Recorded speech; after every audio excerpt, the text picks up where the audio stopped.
दो तीन जोरदार जयकारे लगाएं। जय बोले बिट्टू महाराज की। सबसे पहले तो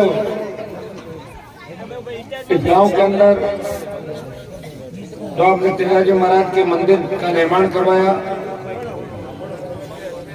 पूरे गांव को और आयोजन समिति जिन्होंने ऐतिहासिक कार्यक्रम का आयोजन किया और जिनके सहयोग से इस मंदिर का निर्माण हुआ, प्रमुख भामाशाहों सहित जिन्होंने मंदिर निर्माण में एक एक रुपया अपनी कमाई से देके वीर तेजाजी महाराज के मंदिर का जो सपना था राजस्थान के अंदर लंबे समय से कि गांव-गांव तेजाजी महाराज के मंदिर बने, वो सपना आज साकार हुआ। भव्य मंदिर का निर्माण, मंदिर के लोकार्पण उद्घाटन के अवसर पर मैं खुद देरी से आपके बीच पहुंचा। आप देख रहे हैं कला व्यक्तियों रात और दिन, सुबह 6 बजे आके सोया था, फिर उठा, लोगों की सुनवाई करी, बीच में आते आते पहुंचते देरी हो गई मुझे। अब आप सोचे 4 बजे चला था और 7 बजे में 3 घंटे दूरी, 1.5 घंटा बीच में नौजवान, किसान, हर तबका कहीं कहीं अपनी बात करता है, प्रयास करता है, बच्चों में जोश है। और चूंकि गोपालगढ़, बिलाड़ा, मेड़ता, खींवसर, जाइल ये राष्ट्रीय लोकतांत्रिक पार्टी के गढ़ है, तो यहाँ लोग हनुमान किसान अपनी बात रखते हैं और परिवार के रूप में मुझे आप सब मानते हैं। देरी हुई इसके लिए क्षमा प्रार्थी हूँ, लेकिन आपने भी जिद कर ली कि आना ही होगा।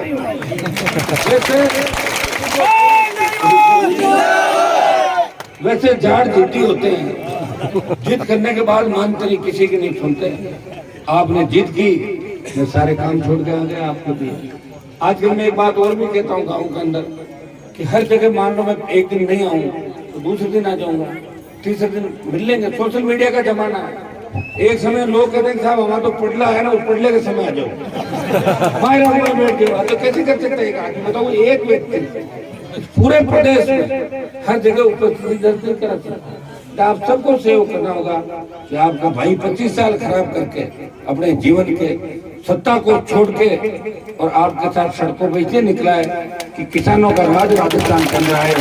किसान के बेटों का सत्ता पे कब्जा कैसे हो, कर्ज के बोझ से कोई किसान आत्महत्या नहीं करे, किसी नौजवान को बेरोजगार से तंग आकर आत्महत्या नहीं करनी पड़े, थाने तहसील कचहरी में गांव का आदमी जाए, उसका मान और सम्मान हो, हमारी बहन बेटियों की इज्जत इस तरह नीलाम नहीं हो, सरे बाजार और कानून का राज राजस्थान के अंदर हो, टोल नहीं देना पड़े सड़क पे, बिजली के पैसे नहीं देने पड़े, और राम राज्य कैसे हो राजस्थान के अंदर, गरीबों का राज कैसे हो राजस्थान के अंदर, इसको लेके पिछले 20-25 साल से जो संघर्ष मेरा है वो आपके सामने है। मैंने बड़े से बड़े नेताओं को देखा है जो पदों पे बहुत बड़े रह गए होंगे, लेकिन उनके अंदर हिम्मत नहीं है, हौसला नहीं है, छोटा सा काम पड़ता है वो किसी के पैरों में जाके पड़ जाते हैं।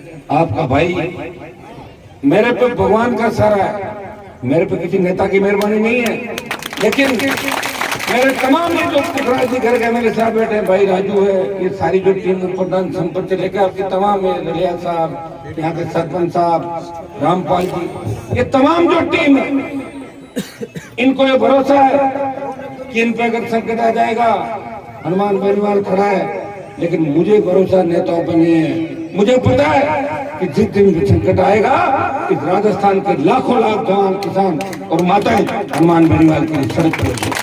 नेताओं का आशीर्वाद, मैं नेता नहीं बना, मैंने प्रयास किया और देश में एक बात चली थी कि राजस्थान में तीसरी पार्टी बनी नहीं थी।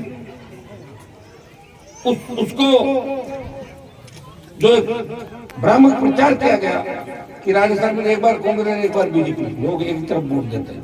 भाई राष्ट्रीय लोकतांत्रिक पार्टी का गठन किया, गठन करके 3 विधायक हमारे बने और इसी इलाके से बने, आपके इसी इलाके से मारवाड़ का जो गढ़ है सारा इलाका, और 3 में से 2 शेड्यूल कास्ट के विधायकों को जिता के राजस्थान की विधानसभा के अंदर ले गया।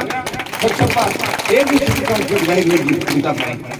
मुझे लड़ने का शौक है, सत्ता मेरे पीछे पीछे भाग रही है और मैं सत्ता के आगे आगे भाग रहा हूँ। मैं कहता हूँ कि मुझे आधी अधूरी सत्ता नहीं चाहिए, मुझे पूरी सत्ता चाहिए मेरे किसान भाइयों के लिए, मेरे जवानों के लिए।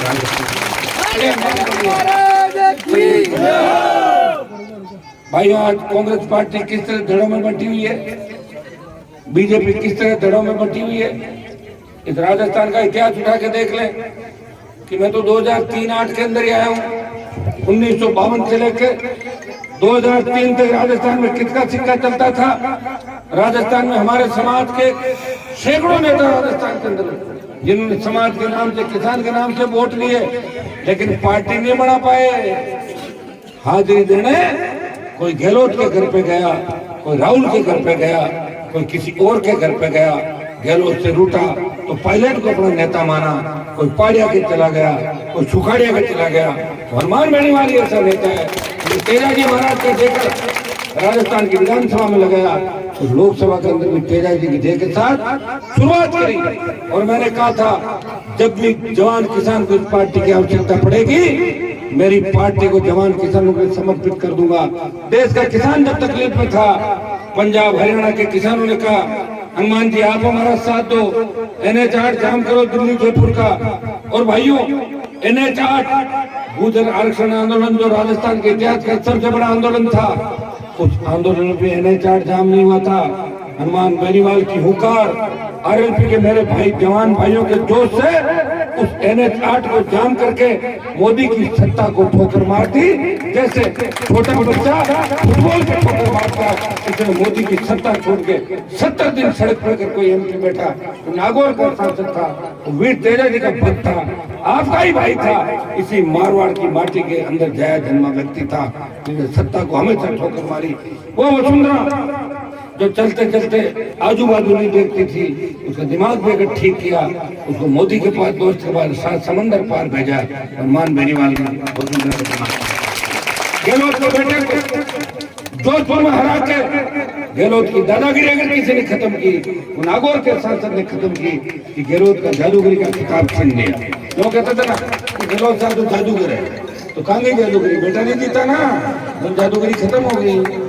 बेटा जीत लोगे ना, ले तो बेटे को नहीं जिता पाया, जादूगरी खत्म कर दी। वो क्यों करी?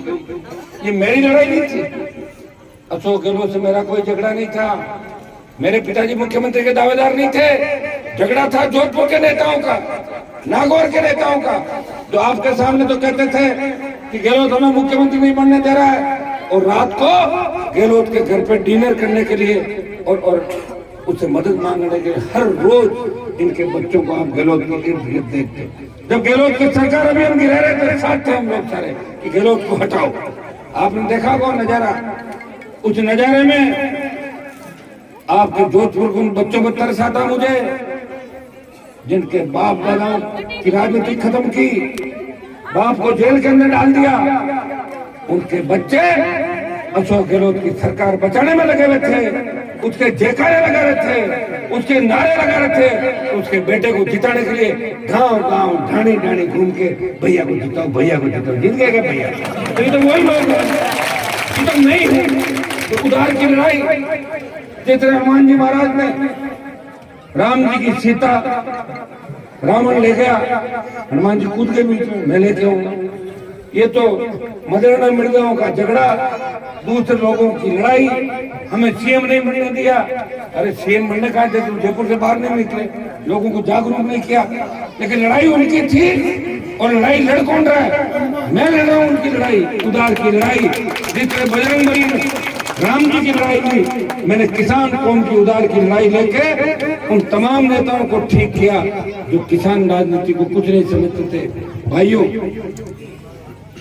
देखिए, लोकतंत्र के अंदर जनता की ताकत को, सरकार को झुका दो और अपनी खुद की कलम की ताकत अपने लोगों को भला कर दो। जिस तरह मातृशक्ति, माताएं बहनें और नौजवान इस बार 23 की डगर पे चला है, लग रहा है कि बहुत बड़ा परिवर्तन राजस्थान के अंदर होगा। इस बार राजस्थान की EVM जब खुलेगी तो कांग्रेस और भारतीय जनता पार्टी के दिमाग ठीक हो जाएंगे। राजस्थान का नौजवान इतना वोट आरएलपी को डालेगा जिसका अंदाज भी इस देश के अंदर लोगों ने नहीं लगाया होगा। वो इतिहास राजस्थान की तरफ से बनेगा। बिलाड़ा बिलाड़ा तो निकाल दोगे क्या इस बार? बिलाड़ा निकलेगी जब 100 के पास जाएंगे, नहीं तो पंचर हो जाएगा। बिलाड़ा में पिछली बार भी मेरी एक छोटी सी उपस्थिति थी, फिर भी लगभग 40,000 के लगभग वोट पूरा 40,000 मांगना ही दौड़िया। तो आप जब दौड़े ना तभी तो मैं दौड़ रहा हूँ। मैंने सत्ता की रेलगाड़ी नहीं पकड़ी, सत्ता का हवाई जहाज जरूर नहीं बैठा। आपके बीच हर परिस्थिति में आपके साथ हूँ। और कई बार आप मायूस हो जाते हो, कई लोग मेरी मजबूरी नहीं समझते। एक व्यक्ति हूँ, एक व्यक्ति एक दिन में 3,000 किलोमीटर चल के नहीं जा सकता। ये अपने को सोचना है। हो सकता है अब नहीं तो अगली बार आ जाएगा, 3 दिन बाद निकलते हुए कर लेंगे। जैसे एक हमारे भाई जीत कर रहा है अभी, क्या नाम है? पिंटू 17 में की शादी थी कल, और ये कह रहा खाना रख दिया, मैंने आज आप आ रहे थे। तो क्या है कि इसके वहाँ रोड बहुत ज्यादा खराब है। मैं चाहता हूँ रोड ठीक करा दूं, उसके बाद दोबारा कोई घर का तेरे प्रोग्राम रखेंगे। 1-1.5 घंटा लग जाएगा। पिंटू को इसकी शादी, जो नवविवाहित दंपति की शादी का जो कार्यक्रम है, मैं इसको बधाई देता हूँ। यहीं से क्वासपुरा के अंदर 2-3 कार्यक्रम और भी थे पिछले 2-3 दिनों के अंदर, मैं जा नहीं पाया था। मेरी ओर से इनके पूरे सत्तामी परिवार को शुभकामनाएं और पिंटू को खूब सारा आशीर्वाद, और साथ ही बाद अपनी पत्नी को घुमाने के लिए अच्छी जगह लेके जाना।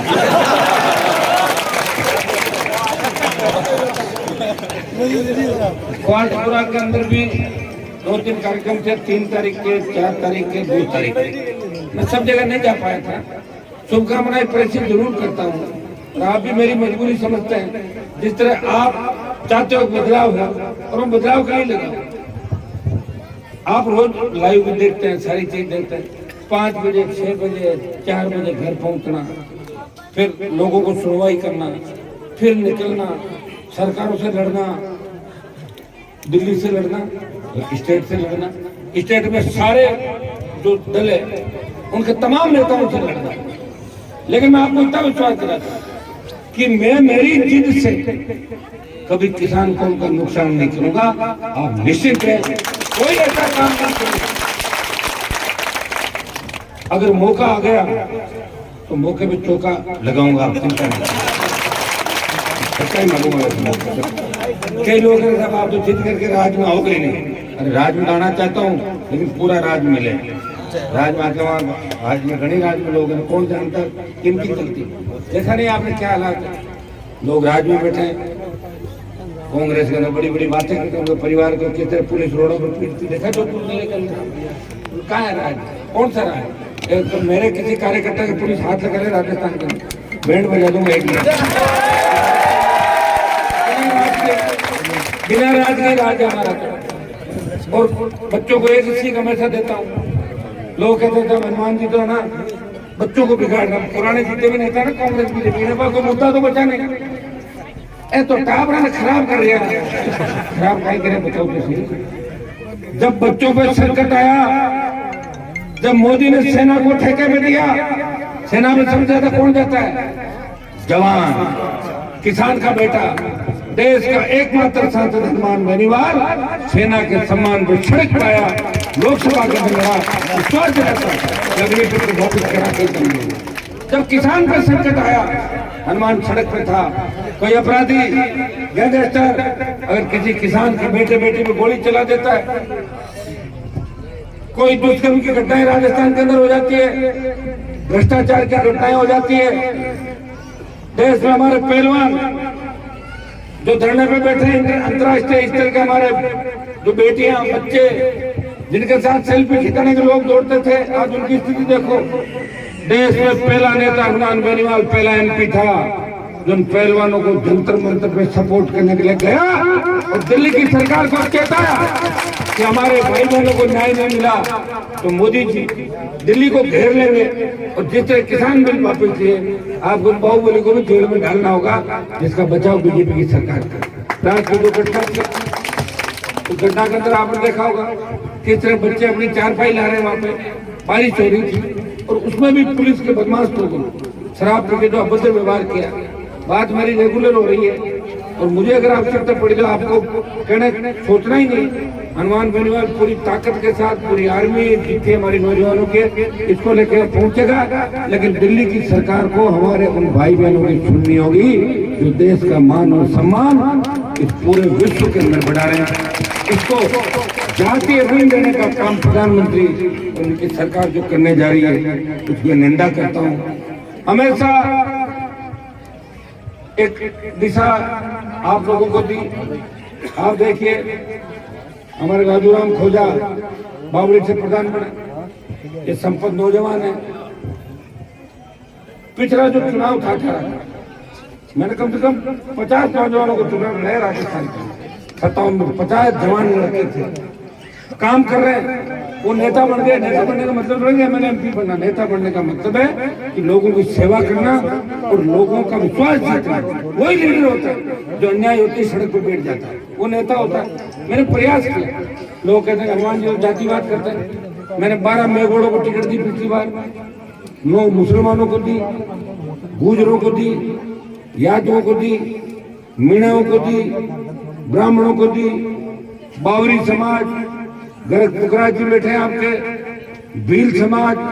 मेरे हिसाब से तो कोई भी समाज हनुमान बेनीवाल के पास टिकट मांग, देवासी समाज टिकट मांगने आया और मुझे लगा कि 5 जिम्मेदार आदमी उसके साथ हैं, मैंने तुरंत टिकट भी दी और उसका प्रचार करने भी गया। संसाधन मेरे पास नहीं थे, लेकिन राजस्थान की तस्वीर और तकदीर बदलने के लिए हनुमान बेनीवाल ने कभी हिम्मत नहीं हारी। हौसला बहुत मजबूत है। उस हिम्मत के साथ लड़ाई लड़ रहा हूँ। जिस मोदी और अमित शाह से मिलने के लिए लोगों की भीड़ लगी रहती है, उनकी सत्ता को ठोकर मार के हनुमान आपकी सेवा के लिए सड़क पर आया। मुझे मंत्री नहीं बनना तो 2003 में बन जाता, 2003 में बन के पाड़ा बदल के फिर 8 में बन जाता, फिर 13 में बन जाता, 18 में बन जाता, मोदी के साथ बन जाता। मैंने कहा मुझे मंत्री नहीं बनना, मुझे संतरी बन के मेरी कौम की और किसानों की सेवा देश और प्रदेश के अंदर करनी है।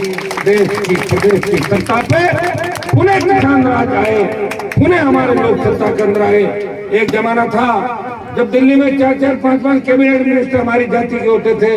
दुर्भाग्य देखिए एक भी कैबिनेट मिनिस्टर नहीं, और जो राज्य मंत्री है उनके पास कोई फाइल भी नहीं जाती।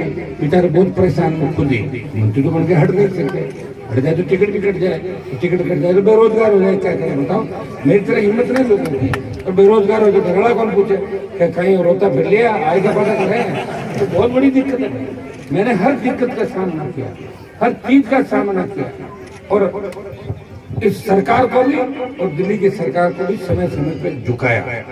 तेजाजी महाराज ने जिस तरह वचन के खातिर अपने प्राण ने छोड़ किया, या तो राजा रामचंद्र जी ने वचन दिया अपने पिताजी को और अपनी माता जी को, और 14 साल का वनवास काटा, वचन दिया था। इसलिए रघुकुल रीत सदा चली आई, प्राण जाए पर वचन ना जाए। और तेजाजी महाराज ने वचन दिया था कि मैं गुजरी की गाय लेके आ जाऊं, मैं वापिस आऊंगा, और उन्होंने अपना बलिदान दे दिया। हनुमान बेनीवाल किसान कौम और जवान को ये वचन दे चुका है कि मेरी पार्टी की जरूरत जब भी देश के किसान जवानों को पड़ेगी, सबसे पहले ये पार्टी लड़ने के लिए सड़क पर आएगी। विधानसभा और लोकसभा के अंदर राष्ट्रीय लोकतांत्रिक पार्टी इन कांग्रेस भारतीय जनता पार्टी की मिलाजुल के खेल को खत्म करेगी। आप देख रहे हैं हमारे तीनों विधायक उसी ताकत के साथ हर मामले को, चाहे पेपर लीक की घटना हो, तीनों विधायक जब इस बार बोल रहे थे बेल में चले गए, निलंबित किया इनको एक दिन के लिए सरकार ने। बीजेपी का एक भी नेता इनके फेवर में नहीं बोला, हंस रहे थे कि इनको सस्पेंड कर दिया। हाँ, मजा आ गया। आप बताइए क्या है बीजेपी पार्टी, बताओ मुझे। सिर्फ वोट लेंगे, आपके बीच आ जाएंगे, झगड़े करवा देंगे, दंगे करा देंगे, और अगर 125 वापिस आ गए ना तो 5-7 धड़क निकाल देंगे। किसानों की इस बात का भी ध्यान रखना। कांग्रेस में हमारे नेता नहीं है और बीजेपी हमारी है नहीं। मैंने तो पार्टी ने बना के दी आपको एक मजबूती के साथ, और ये वो मजबूत इलाका देखे थे। जाट आरक्षण आंदोलन की आंधी चली, दूसरी आंधियां चली, आरएलपी बनी तो जब आंधी चली तो बाड़मेर जोधपुर से ये आंधी चलते चलते नागौर शेखावाटी तूफान, और इस बार इस तूफान को सुनामी राजस्थान के अंदर बनाना है। सुनामी राजस्थान का नौजवान, मैं इतना ही विश्वास आपको दिलाता हूँ, एक बार अगर सत्ता के इर्द गिर्द भी आ गए ना और सत्ता का आपने आनंद ले लिया, उसके बाद हमेशा राज में ही रहोगे, राज को छोड़ोगे नहीं। क्योंकि राज में आनंद लिया तो कई नेता कहते हैं कि आपके लोग राज में क्यों नहीं आना चाहते। मैं इसलिए नहीं आना चाहते कि राज किया नहीं करेंगे, राज कर लेंगे तो राज में रहना चाहिए, फिर राज नहीं छोड़ेंगे। तो राज करना, सेमीफाइनल खेलते हैं हम, फाइनल नहीं खेलते। सेमीफाइनल में आंखों पर करके गाँव चालू छोड़ा, अगर फाइनल बात ये देगा फाइनल रिसाइड तो रिसाना कब है तो फाइनल खेलने, तो फाइनल के लिए तैयार हो जाओ। और मैं आपको विश्वास दिलाता हूँ कि मौके पर चौका मारूंगा। मैंने ये भी बयान दिया कि अगर राजस्थान में schedule caste, SC ST OBC शोषित पीड़ित तबके का गठबंधन बनेगा, कांग्रेस बीजेपी के खिलाफ तमाम वो पार्टियां जो इनके खिलाफ लड़ रही है, वो राष्ट्रीय लोकतांत्रिक पार्टी उन तमाम पार्टियों के साथ गठबंधन के लिए तैयार खड़ी है। हमने पहले भी कहा था, आज भी कह रहा हूं, पिछला जो 18 का चुनाव था, उस 18 के चुनाव के अंदर तीसरा मोर्चा कमजोर नहीं था, हम अलग अलग थे, वोट हमारा बंट गया। मैं मेरी पार्टी कह दूं कि मैं चुनाव नहीं लड़ा, मदद कर। कोई रोता आया मेरे पास कि मेरे पापा जेल में, कर दो मदद। कोई बोला मेरे पापा की जमानत नहीं, इसकी भी कर दो। बोला साहब मैं तो मर ही जाऊंगा, कर दो। मैं साहब आपका उस जमाने में काम आया, कर दो मदद। तो मदद के चक्कर में 57 लड़ा पाया, अगर 150 लड़ाता ना तो बोर्ड भी 15 से 18-20 लाख RLP के निकालते राजस्थान। जब तो अब की बार मदद का खाता नहीं है। अब की बार तो जिनकी मदद करी और जिन्होंने बदमाशी की उनका तो ऑपरेशन पहले राउंड में हो जाएगा, सेकंड राउंड के अंदर। क्योंकि जो लोग चुनाव जीत के जाने के बाद समाज को भूल गए, किसान को भूल गए, सुबह बयान पूछ देते हैं, शाम को पूछ देते हैं, सुबह जोर जोर से बात कर देते हैं, जैसे लगता है वो गेहलोत को आज गिरा देंगे और शाम को गेहलोत से जाकर प्रणाम कर लेते हैं। वो नहीं जाती, लेकिन मम्मी चली जाती है, वो नहीं उठता, पापा चला जाता है तो गए करेंगे, ये तो मैं ही हूँ, कहीं नहीं जा रहा। अब कई लोग कह रहे हैं कि हनुमान जी का काम क्यों हो रहा है, काम तो इसलिए हो रहा है ना कि जनता की ताकत मेरे साथ है। नेता सोचते हैं क्या पता हनुमान जी को काम बताएं और हम कर दें, हो सकता है कभी हमारे काम आ जाए हनुमान जी, कभी मतलब 5-10 साल बाद। तो काम तो हो रहा है, तुम्हारा तो फायदा ही नुकसान किया क्या मैंने, तुम्हारा फायदा ही किया सबका। और सबको फर्जी नेताओं को ये फर्जी पहले नेता आते थे गाँव के अंदर, नहीं आते थे। अब तो कार्ड नहीं तो भी बिना बुलाए आके कह देंगे यार वो मैसेज आएगा मेरे पास, चल रहा है निकल पड़ा था। हमारे क्यों में एक नेता आएगा धक्का दे काटो बार आगे आपने बुलाया कि मैं तो निकल जाओ, नाराज MP साहब, मैंने कहा ऐसा नहीं करते साहब, बिना बुलाए आ गया, आगे तो बेचारे नहीं जानते, जब जाना था तब नहीं गए। अब जब घर खत्म हो रहे हैं तो शादी ब्याह में चले।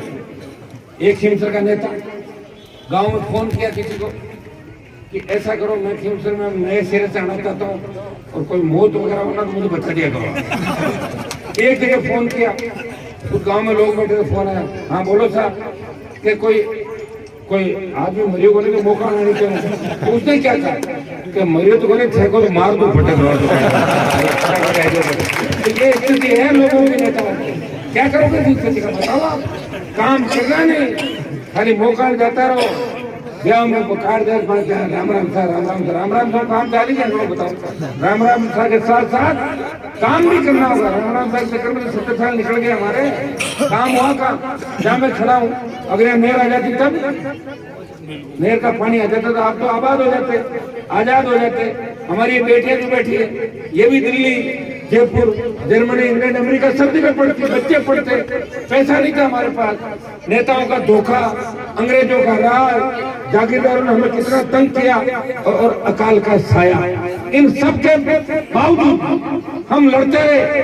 मैं धन्यवाद दूंगा इन छोटे बड़े भाइयों को जो गुजरात से लेकर साउथ तक तमाम शहर के अंदर चले जाओ, मारवाड़ियों का बोलबाला है, और ये वहाँ गए बच्चे सर्व समाज के और अपने लोगों को गांव से लेके गए, उनको रोजगार दिया, तब जाके थोड़ी बहुत आर्थिक स्थिति अपनी ठीक हुई है। या जो आपके इलाके थे पहले जब सिंचाई का पानी ठीक था, कुआं ट्यूबवेल के अंदर बैठता आपका बिलाड़ा भोपालगढ़ के अंदर, अब तो पानी नीचे चला गया। खीमसर और कुछ इलाकों में पानी ठीक है, लोग लगे हुए कितने मुश्किल से व्यक्ति अपना जीवन यापन कर रहा है। मैं खीमसर में 2008 में जीता तो ऐसे ही घूमता रहा, कितने धोरे थे, पूरा 40,000 ढाणियों में अंधेरा था। मैं विधायक बना,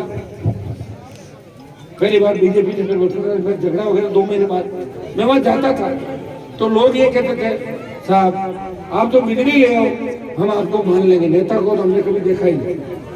तो मैंने कहा जमीन में पानी, बोले कभी टेस्ट ही नहीं करा, कराओ टेस्ट, मंगाई ट्यूबवेल, पानी मीठा है, चालू करो ट्यूबवेल, खुदा नहीं। बोले डायरेक्टर है, वो काय का डायरेक्टर, मैं बैठा हूँ ना, चलाओ ट्यूबवेल। और 30 से 40,000 ट्यूबवेल खुल गए खीमसर विधानसभा।